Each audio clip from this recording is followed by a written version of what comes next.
नमस्ते दोस्तों। आज हम कुछ आवश्यक तथ्यों अर्थात प्रेरणा स्रोत के बारे में जानेंगे। आइए शुरू करें।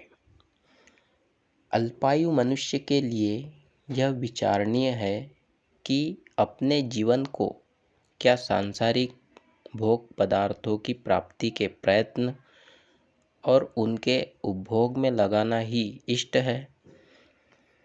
मनुष्य जीवन क्षणभंगुर है और वह है केवल भगवत प्राप्ति के लिए ही। संसार के भोग तो प्रत्येक योनि में ही प्रारब्धानुसार प्राप्त होते हैं और उनका उपभोग भी जीव करता ही है।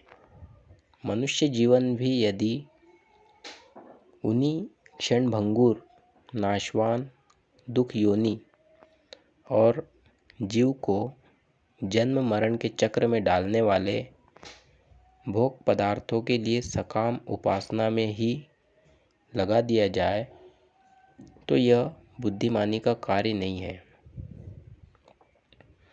जो कृपामय भगवान परम दुर्लभ मोक्ष को या स्वयं अपने आप को देने के लिए प्रस्तुत है, उनसे दुख परिणामी और अनित्य भोग मांगना भगवान के तत्व को और भक्ति के महत्व को न समझना ही है।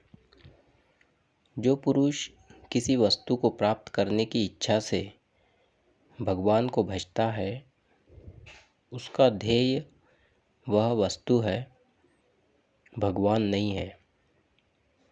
वह वस्तु साध्य है और भगवान तथा उनकी भक्ति साधन है।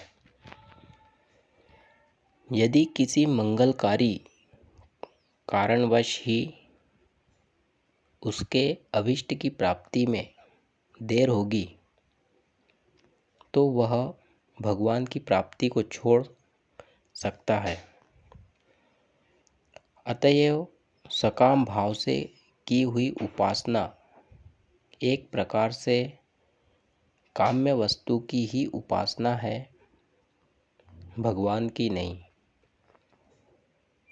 इस बात को भली भांति समझ लेना चाहिए और अपनी रुचि के अनुसार भगवान की उपासना इस प्रसंग में आई हुई पद्धति के अनुकूल अवश्य करनी चाहिए। इसी में मनुष्य जन्म की सार्थकता है।